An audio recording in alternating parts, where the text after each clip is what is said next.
boa noite que você está em casa, boa noite, caros vestibulandos, boa noite, turma do Overdose. Hoje teremos mais uma aula aqui pela TV União, inicialmente aula de redação comigo, Mário Vitor, e logo após 30 minutos com o grande François de História, certo?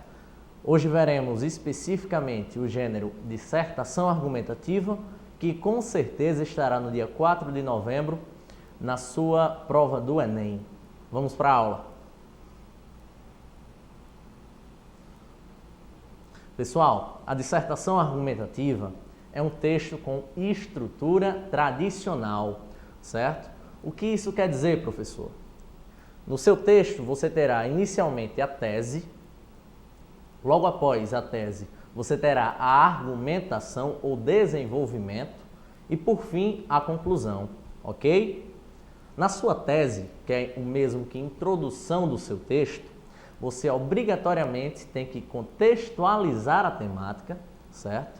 Isso no máximo 2, 3 linhas, e logo após isso feito, você terá que expor sua opinião de uma forma clara e objetiva, ok? Você não precisa se alongar muito na introdução, porque, como o próprio nome já diz, ela é apenas uma pincelada sobre a temática. Beleza? Em 5 linhas, tá ótimo a sua tese, ok? Vamos agora para a argumentação. Pode botar lá. Argumentação ou desenvolvimento. A argumentação, como já diz o nome do gênero, dissertação argumentativa, é o carro-chefe do seu texto. Na argumentação, você obrigatoriamente vai tentar persuadir o seu leitor, no caso, o corretor.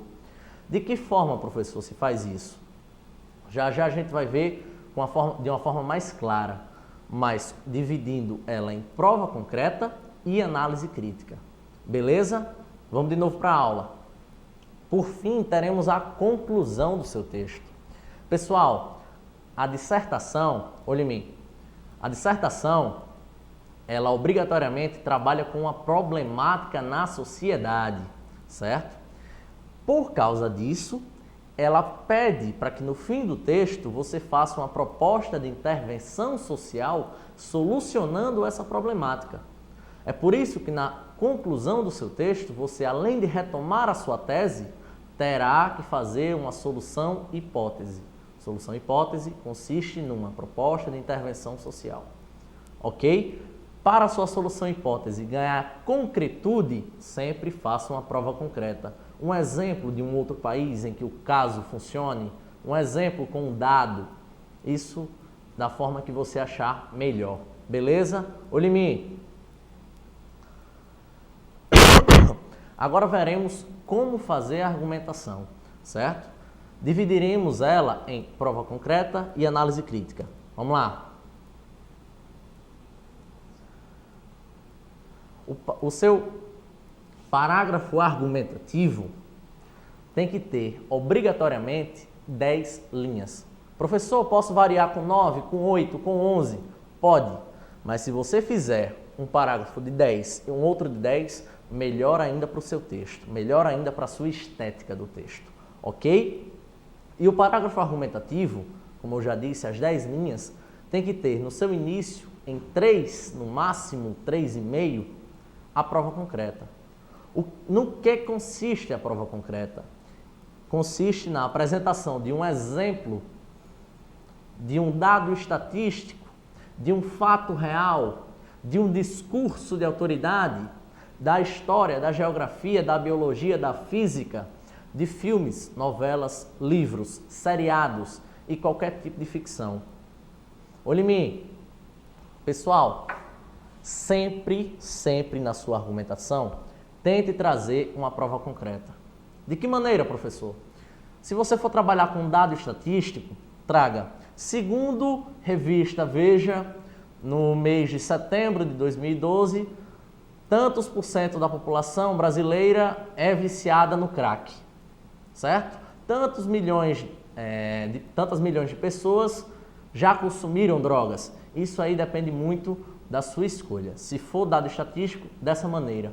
Se for um discurso de autoridade, você pode escolher em fazer um discurso direto, que seria a perfeita transcrição da ideia da autoridade.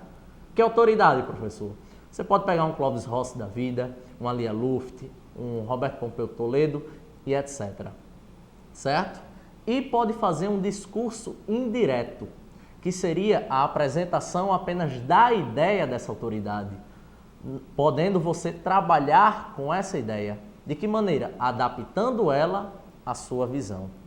Ok? Para a aula. Veremos agora a análise crítica.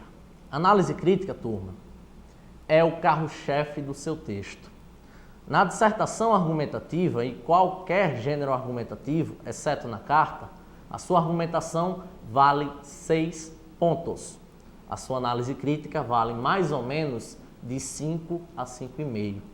Ou seja, a sua prova concreta servirá apenas para dar concretude à sua análise. Beleza? E a sua análise consiste no desenvolvimento da sua opinião. Professor, não entendi. Pessoal, você pegou no início do texto, ainda na tese, e apresentou a sua opinião. É no momento da argumentação, mais especificamente na análise crítica, que você justificará essa opinião. Se você é a favor ou contra a legalização da maconha. Se você, qual a sua visão sobre a corrupção, sobre o julgamento do mensalão e etc. Beleza? Olho na aula. Como eu já havia dito, pessoal, vale 6 pontos sua análise crítica, 6 pontos sua argumentação, e a análise crítica é o ponto principal da sua argumentação. Então, por isso, no argumento de 10 linhas, você tem que escrever no mínimo 7 de análise. Ok? Concluindo a questão da argumentação. Quando você não tem prova concreta, você vai partir para o senso comum.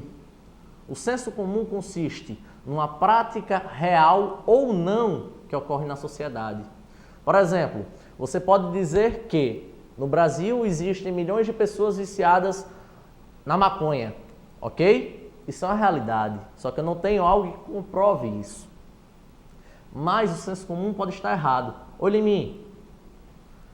Por exemplo, ainda na antiguidade, principalmente na antiguidade ocidental, na Grécia Antiga, Aristóteles pensava que 2 corpos de massas diferentes chegavam ao solo em tempos diferentes. E a física, milhares de anos depois, foi comprovar que isso está errado. Corpos de diferentes massas chegam à Terra ao mesmo momento. Entendeu? Ou seja, o senso comum, nesse caso, está errado. Então, cuidado com o senso comum. Beleza? Olho na aula. Pessoal, o seu texto dissertativo argumentativo, obrigatoriamente, certo? Deverá ser escrito ou na primeira pessoa do plural, ou na terceira pessoa, plural ou singular. Professor, se ocorrer em algum momento do texto e eu escrever na primeira pessoa do singular, o que acontece com a minha redação? Nota 0. Por quê? Porque a primeira pessoa do singular, ela é própria para artigo de opinião, certo? Fazendo com que seu texto tenha uma fuga de gênero. Fuga de gênero, menos 10 pontos, sua redação nem corrigida é. Ok? Além disso, pelo seu texto não ser publicado, a sua dissertação, viu, turma? Não é publicado de forma alguma. É um texto próprio para ensino médio e que apenas um corretor vai corrigi-lo. Ok? Então, por ser dessa maneira, você não pode também interagir com o leitor. De que forma, professor? O vocativo, caro leitor, amigo leitor. Você pode perceber, isso é uma forma de interação. Assim como utilizando na primeira pessoa do singular, isso aí é uma fuga. Fuga de gênero, menos 10 pontos, certo? Essas são as 2 formas que vocês podem zerar o seu texto argumentativo no Enem. A terceira forma é se vier pedindo na proposição uma temática como, não sei, corrupção, por exemplo, e você for tratar das questões ambientais, uma coisa que não tem nada a ver. Se você fizer isso, você terá uma fuga temática. Fuga temática, assim como a fuga de gênero, faz com que seu texto nem seja corrigido. Beleza? Então, 0. Tomem cuidado com isso, ok? Vamos para a aula. Como eu estava falando, vamos voltar agora para a conclusão. Como eu disse, apenas sintetizei, a conclusão é uma retomada das ideias centrais do texto. Consequentemente, é uma retomada da tese, certo? Nesse momento que você vai apresentar a sua proposta de intervenção social. Como assim, professor? Eu posso trabalhar com a problemática do crack no Brasil e posso pedir soluções para isso. Então, na conclusão do seu texto, você vai trazer essa proposta de intervenção social, que pode ser abrir mais leitos públicos, certo? Para os viciados em crack. Pode ser a legalização, por que não, do crack, assim como foi dito por Fernando Henrique Cardoso e por Bill Clinton no filme Quebrando Barreiras, feito no ano passado, certo? Então, a sua conclusão, assim como uma análise crítica, ela vale muito. Segundo a norma de correção do Enem, vale 2 pontos. Beleza? Agora, pessoal, só para finalizar a questão da solução hipótese, você tem que tomar cuidado para que ela nem seja utópica, nem seja óbvia demais. Como eu já fiz em sala. Essa semana, por exemplo, a gente estava trabalhando a temática da AIDS e eu perguntei uma solução hipótese para isso. Algum aluno perguntou, professor, por que não acabar de fazer sexo? Pessoal, isso é uma solução um pouquinho absurda. O que você poderia fazer é diminuir a banalização do sexo, a banalização dos contatos físicos entre homem, mulher e seja lá qual for a sua opção. Beleza?